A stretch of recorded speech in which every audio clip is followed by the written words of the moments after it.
नमस्कार दोस्तों, मैं चेतन राजपूत उड़ान आईएएस एकेडमी के ई लर्निंग प्लेटफॉर्म में आप लोग का स्वागत करता हूं।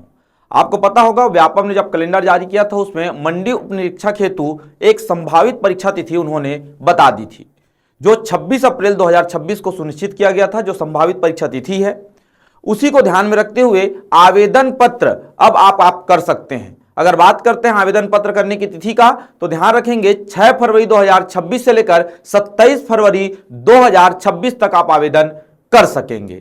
और साथ ही साथ व्यापम ने सिलेबस को भी अब 100 प्रश्नों का कर दिया है। आपको पता होगा 2023 से यह परंपरा चलते आ रही है। व्यापम 150 प्रश्नों की जगह अब 100 प्रश्नों का प्रश्न पत्र तैयार कर रहा है और उसी के आधार पर परीक्षा लिए जा रहे हैं।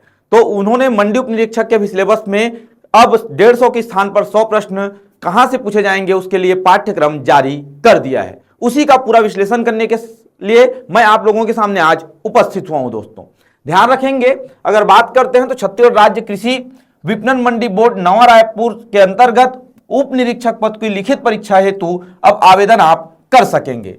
ऑनलाइन आवेदन पत्र भरने की प्रारंभिक तिथि 6/2/2026 शुक्रवार से आरंभ हो चुकी है।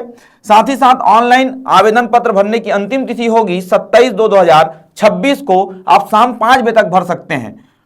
त्रुटि सुधार के लिए भी समय दिया गया है। आप 28/2/2026 से लेकर 2/3/2026 तक शाम 5 बजे तक अपना त्रुटि सुधार सकेंगे। परीक्षा की संभावित तिथि 26/4/2026 निर्धारित है। दोस्तों परीक्षा का समय 1.25 घंटे का होगा। सुबह 10 बजे से लेकर दोपहर 12:15 तक 12:15 तक आप ये परीक्षा दे सकेंगे। व्यापम के वेबसाइट पर आपका प्रवेश पत्र जारी करने की तिथि भी बता दी गई है। 20/4/2026 को यह जारी कर दिया जाएगा। और परीक्षा केंद्र की अगर बात करते हैं तो 16 जिला मुख्यालयों में ये परीक्षा केंद्र निर्धारित किए गए हैं।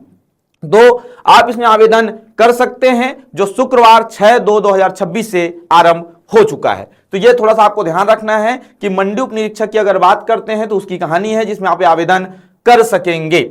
साथ ही साथ आपको यह ध्यान रखना है कि इसमें कुल कितने पद की भर्ती ली जा रही है। तो ध्यान रखेंगे आप, कुल इसमें मंडी उप निरीक्षक को ध्यान में रखते हुए इसमें 200 पदों की भर्ती ली जा रही है। आप देख सकते हैं 200 पद के लिए ये पद रिक्त थे, उसके लिए भर्ती लिया जा रहा है, जिसमें उप निरीक्षक के 180 पद है और सब उप निरीक्षक के पूरा 200 पद है, जिसमें से 180 जो नए पद हैं वो हैं। और बैकलॉग भर्ती की अगर बात करते हैं तो बैकलॉग भर्ती के लिए 20 पद हैं। बैकलॉग भर्ती 20 है और जो नए पद हैं 180 पद हैं। अनारक्षित के लिए आप देखेंगे 75 पद हैं।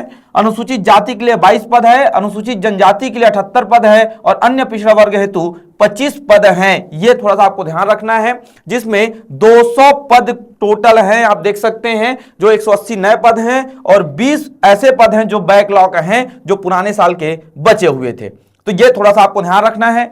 शैक्षणिक योग्यता की बात करते हैं तो आप मान्यता प्राप्त विश्वविद्यालय में स्नातक से उत्तीर्ण होना अनिवार्य है। अगर आप ग्रेजुएशन कर चुके हैं तो आप इसमें आप अप्लाई कर सकते हैं।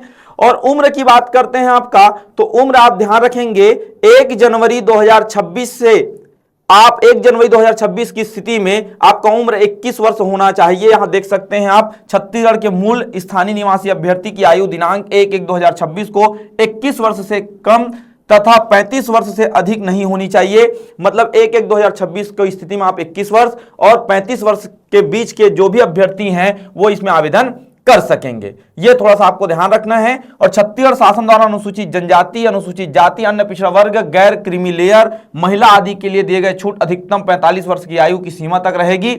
तो ये थोड़ा सा आपको ध्यान रखना है दोस्तों कि भैया निर्धारित आयु सीमा क्या है। तो सिंपल से है, दिनांक 1/1/2026 को 21 वर्ष से कम तथा 35 वर्ष से अधिक नहीं होनी चाहिए। तो ये थोड़ा सा आपको ध्यान रखना है। और सिलेबस में अगर बात करते हैं, सिलेबस में परिवर्तन किया गया है। 150 प्रश्नों के पहले प्रश्न आते थे प्रश्न पत्र, जिसको अब 100 प्रश्नों में कन्वर्ट कर दिया गया है। ये आशंका लगाई जा रही थी कि भैया मंडी उप निरीक्षक के कुछ अधिनियम इसमें जोड़ दिए जाएंगे क्या मंडी संबंधित, तो ऐसा कुछ नहीं किया गया है। जो सिलेबस था उसको कॉपी पेस्ट किया गया है, बस वेटेज में परिवर्तन किए गए हैं। उप निरीक्षक भर्ती परीक्षा हेतु पाठ्यक्रम की जब बात करते हैं तो थोड़ा ध्यान रखिएगा। हिंदी की अगर बात करते हैं तो हिंदी से आपके 7 अंक के प्रश्न पूछे जाएंगे, मतलब 7 प्रश्न पूछे जाएंगे। ये थोड़ा सा आपको ध्यान रखना है। प्रश्न पत्र इस भाग में 7 अंक के कुल 7 प्रश्न होंगे, हिंदी से संबंधित होंगे। वहीं आप देखेंगे सामान्य अंग्रेजी की स्थिति, तो वहां देखेंगे 8 अंकों के कुल 8 प्रश्न पूछे जाएंगे आपसे। उसके बाद अगर बात करते हैं गणित की स्थिति, सामान्य गणित 20 अंकों के कुल 20 प्रश्न पूछे जाएंगे। वहीं अगर बात करें हम सामान्य मानसिक योग्यता की कहानी, तो सामान्य मानसिक योग्यता के 10 प्रश्न पूछे जाएंगे, 10 अंकों के 10 प्रश्न होंगे।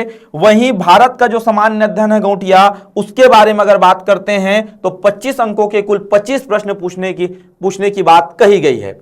साथ ही साथ अगर बात करें तो उसके बाद हमारे पास समसामयिक घटना की कहानी है, और समसामयिक घटना में प्रश्न पत्र में इस भाग में 10 अंकों के कुल 10 प्रश्न होंगे, जो समसामयिक घटना से होंगे, राष्ट्रीय अंतर्राष्ट्रीय छत्तीसगढ़ संबंधित सामान्य जानकारी, घटनाएं एवं खेल साहित्य से होंगे।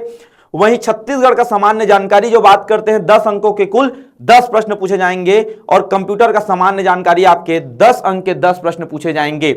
ऐसी अमीन पटवारी का भी सिलेबस था, लेकिन उस जब परिवर्तन किया गया था तो उसमें छत्तीसगढ़ का एकदम छोटा सा भाग दिया गया था, स्पष्ट नहीं किया गया था कि कितने प्रश्न पूछे जाएंगे छत्तीसगढ़ से, लेकिन इसमें स्पष्ट कर दिया गया है कि भैया हम 10 अंक के 10 प्रश्न पूछेंगे। अमीन पटवारी जैसे ही ये मंडी उपनिरीक्षक, दोनों का सिलेबस दोनों सेम था, लेकिन उसका जब परिवर्तन किया गया तो उसमें वेटेज मैथ्स और रीजनिंग का 20-20 अंक का था, इसमें रीजनिंग का 10 ही अंक है। ये थोड़ा सा आपको ध्यान रखना है। इसमें छत्तीसगढ़ का 10 अंक बता दिया गया है, लेकिन अमीन पटवारी में स्पष्ट नहीं किया गया था। तो ध्यान रखेंगे, अब तक जितना आप तैयारी कर रहे हैं दोस्तों, वैसी ही सिलेबस है, सिलेबस में कोई परिवर्तन नहीं है, कोई नया चीज आपको नहीं पढ़ना है। सिलेबस स्पष्ट कर दिया गया है कि हम 100 प्रश्न पूछेंगे 100 अंक के, और जो सिलेबस पहले था वही हम प्रश्न पूछेंगे, वही बता दिया गया है। हम नया सिलेबस इसमें नहीं जोड़ा गया है, कोई नया पाठ्यक्रम नहीं है। यह आशंका थी, दुविधा बनी हुई थी कि भैया मंडी के अधिनियम से कुछ प्रश्न बन सकते हैं क्या इससे, तो सिलेबस में स्पष्ट कर दिया गया है कि ऐसा कुछ नहीं होने वाला है। जो सिलेबस पहले था वैसे ही सिलेबस होंगे। आप देखेंगे इसमें स्पष्ट कर दिया गया है कि 25 नंबर के भारत के सामान्य अध्ययन के भी प्रश्न होंगे। तो ये थोड़ा सा आपको ध्यान रखना है।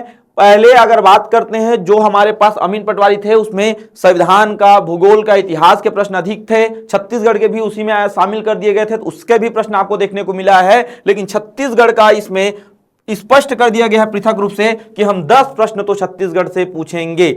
आप देखे होंगे छत्तीसगढ़ के लिए स्पष्ट सामान्य जानकारी बता दी गई है। हम 10 अंक के कुल 10 प्रश्न इससे होंगे। छत्तीसगढ़ इतिहास, भूगोल, राजनीतिक व्यवस्था, अर्थव्यवस्था, शासकीय योजनाएं, पुरस्कार, सम्मान, परंपराएं, लोकगीत, संगीत, महत्वपूर्ण व्यक्तित्व एवं छत्तीसगढ़ संबंधित अन्य महत्वपूर्ण विषय, ये सब पूछा जाएगा आपसे छत्तीसगढ़ में। वहीं अगर बात करते हैं तो भारत के सामान्य अध्ययन में 25 अंकों के कुल 25 प्रश्न की बात करते हैं। भारतीय संविधान एवं व्यवस्था, भारतीय इतिहास एवं राष्ट्रीय आंदोलन, भूगोल, भारतीय अर्थव्यवस्था और सामान्य विज्ञान से आपके 25 प्रश्न पूछे जाएंगे, बता दिया गया है। और सब में स्पष्ट कर दिया गया है कि हम 10वीं तक के ही पाठ्यक्रम के स्तर के प्रश्न पूछेंगे। तो आपको जो आशंका थी कि मंडी अधिनियम कोई जोड़ा जाएगा क्या, तो ऐसा कुछ नहीं जोड़ा गया है इसमें। तो ये थोड़ा सा आपको ध्यान रखना है कि हमें सेम सिलेबस जो हम तैयारी कर रहे थे मंडी को लेकर, उसमें बस अंकों में परिवर्तन हुआ है और किसी चीज में परिवर्तन नहीं हुआ है। सिलेबस सेम रखे गए हैं, सिलेबस में कोई ज्यादा परिवर्तन नहीं है, वेटेज में परिवर्तन है दोस्तों। तो आप तैयारी में लग सकते हैं, अपना फॉर्म आवेदन आप कर सकते हैं, फॉर्म भर सकते हैं। और आवेदन की तिथि मैं आपको बता दिया हूं, 6 फरवरी 2026 से आरंभ हो चुकी है, और जो 27 फरवरी 2026 तक आप आवेदन कर सकेंगे। तो ये थोड़ा सा आपको ध्यान रखना है। और 200 पदों के लिए भर्ती है, बहुत अच्छा मौका है आपके पास, समय भी अभी कम है, तो आप तैयारी को अपना और सुदृढ़ कर सकते हैं, तैयारी को बढ़ा सकते हैं। सिलेबस के अनुसार कौन सा आपको पढ़ना चाहिए, किसका वेटेज ज्यादा है, आप इसमें देख सकते हैं। मैथ्स और रीजनिंग का वेटेज आप देख सकते हैं, 30 नंबर का है सर, 20 नंबर का मैथ्स है और 10 नंबर का रीजनिंग है। वहीं आप देखेंगे भारत का सामान्य अध्ययन 25 अंक के हैं। वहीं आप छत्तीसगढ़ के सामान्य अध्ययन को देखेंगे और समसामयिक घटना देखेंगे, और साथ ही साथ अगर बात करते हैं कंप्यूटर को देखेंगे, तो आपको समझ में आएगा कि ये तीनों 10-10 अंक के हैं। तो ये थोड़ा सा आपको ध्यान रखना है, समसामयिक घटना हो गया हो या छत्तीसगढ़ का सामान्य ज्ञान हो या कंप्यूटर का सामान्य ज्ञान हो, ये तीनों 10-10 अंक के हैं। वहीं अगर बात करते हैं तो इंग्लिश का 8 प्रश्न है और हिंदी के आपके 7 प्रश्न पूछे जाएंगे। तो ये आपका सिलेबस है, ये मंडी उपनिरीक्षक को लेकर है। और हमारी जो बैच चल रही है सर मंडी उपनिरीक्षक को लेकर, हमने यही सिलेबस में पढ़ाना स्टार्ट किया था। हमने वेटेज 150 प्रश्न के आधार पर पढ़ाना स्टार्ट किया था। अब हमारा जो सिलेबस है हमने परिवर्तन नहीं किया पढ़ाने में, क्योंकि थोड़ी आशंका बनी हुई थी कि भैया मंडी में कुछ परिवर्तन, मंडी अधिनियम में कुछ परिवर्तन हो सकता है, सिलेबस में मंडी अधिनियम को लेकर आ सकते हैं। तो हमने सोचा था जब आएगा तो उसमें तैयारी करवाया जाएगा, लेकिन हमारे पास यही सिलेबस में हम उसकी पढ़ाई करवा रहे हैं अभी। तो पूरा वही सिलेबस हमारे संस्थान में जो बैच चल रही है मंडी की उसमें चल रही है। तो ये थोड़ा सा आपको ध्यान रखना है। ये मंडी को लेकर, मंडी उप निरीक्षक को लेकर हमारे यहाँ जो व्यापम है उन्होंने अपना पाठ्यक्रम जारी कर दिया है। साथ ही साथ मैं आपको बता रहा था कि भैया 200 पद की ये भर्ती है, जिसमें 180 पद जो नए हैं वो है, और 20 पद क्या है, बैकलॉग भर्ती है, जिसमें से 20 पद अनुसूचित जनजाति के बैकलॉग हैं। तो ये अनुसूचित जनजाति के लिए बहुत अच्छा मौका है कि बैकलॉग भर्ती भी है।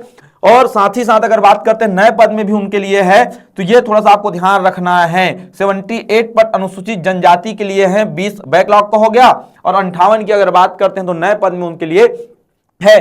तो आप 200 पद अच्छा पद है छत्तीसगढ़ के लिए, तो आप इसका तैयारी आप कर सकते हैं। और जो उन्होंने अभी तक तैयारी कर रहे हैं सर, उनके लिए तो अच्छा ही मौका है, क्योंकि तैयारी में कुछ नया आपको नहीं पढ़ना है, सेम पाठ्यक्रम है, जितने व्यापम के होते हैं वैसे अमीन पटवारी का आपने पढ़ा है, पीएससी का पढ़ा है, उसी का तैयारी आपको करना है। बस सही दिशा में तैयारी आपको करना है, फिर आपका ये एग्जाम ज्यादा दूर नहीं है। यहां तक कि इसमें स्पष्ट भी कर दिया गया है कि पदों की संख्या परिवर्तित हो सकती है, अगर लगता है तो बढ़ाया घटाया जा सकता है, लेकिन घटाने की संभावना तो कम है, बढ़ ही सकती है अगर बढ़ाना होगा तो, क्योंकि यहां अभी 200 पद के हैं। तो आप फॉर्म भर सकते हैं, 6 तारीख से प्रारंभ हो चुकी है। तो ये थोड़ा सा ध्यान रखेंगे दोस्तों, और मिलेंगे कुछ अन्य जानकारी के साथ। तब तक के लिए धन्यवाद।